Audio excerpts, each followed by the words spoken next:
Ngayon, sabi ng atay mo po,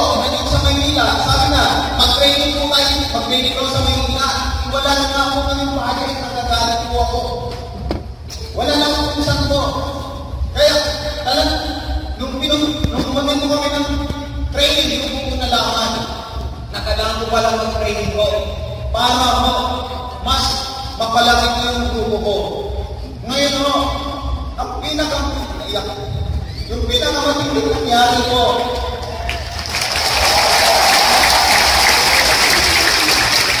nag-isipin po ako, yung pinakamasakit na nangyari sa amin. Habang nag-upin po ako, nag-represent po ako, may isang yung babae ko, sabi niya sa akin, hindi mo kaya kuminsin ang taga-Ligay siya. Dahil high school graduate ka lang. Hindi mo kaya kuminsin yung mga tao ko. Dahil ukal-ukal na magsalita. Hindi mo kaya kuminsin yung mga tao ko. Dahil matigas ka magsalita. At high school graduate ka lang. Naiyak po ako kasi okay, high school graduate lang. Ganun yung tingin po sa akin. Nung mag-tweet ko sa akin, tinulong ko sa misis ko, sabi ko ayaw ko na, mag-tweet na ako. Tingin sabi niya sa akin, kaya niya, patunayan natin, natutuwa ko yung global. Ngayon, direkto natin, yung mga kasindong ko, 2011 ho, nakamotor kami. 2012 ho, ay nalasyon namin, maraming kotse ho. Yung may labas ko yung sasakyan, yung nasa pero ako kami. Lahat ng tao tinanong ko, kung kayo kung ilang kotse masaya ko kayo, at hindi po masaya ng ilang kotse ko ako. Kasi kung araw ko pa naman, na manipila ko, nalala ko yung nanay ko. Kasi pagkakas yung nanay ko. Ang unang pumasok ko sa isipan ko, siya lang wala sa sinukunan ng nanay ko. Nung pinanganak ako, yung kabilang higa ng nanay ko nasa kamay na. Kailan pa ako mapawi?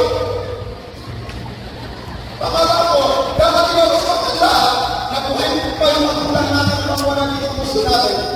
Kaya kung ikaw na tao mo dyan, na may nanay ka pa, wala ka sa mga, hindi mo magkasa sa mga, wala ka sa tao sa kanila.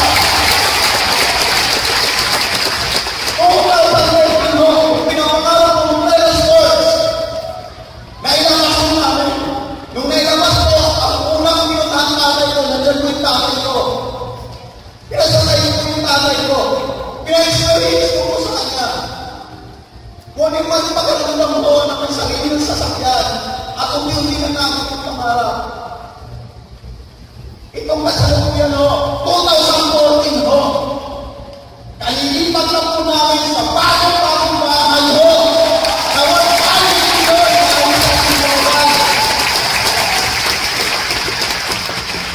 At sa lahat ng kaparamdam ho, na nakasira ko sa magandang bahay. At ang pinakagandang nangyari ko sa akin, napakingin ko na po sa trabaho yung tatay ko at hindi ko na po trabaho kasama ko po dito kay Global.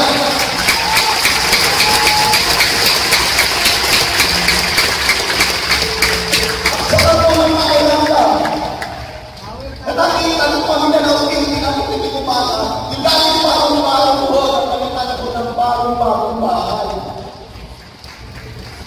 Kaya ako, kung ikaw ang tawag mo dyan, hindi mo minunod ho, huwag kang kumaya na hindi mo ikaw yung opportunity na to para makaaw sa kahirapan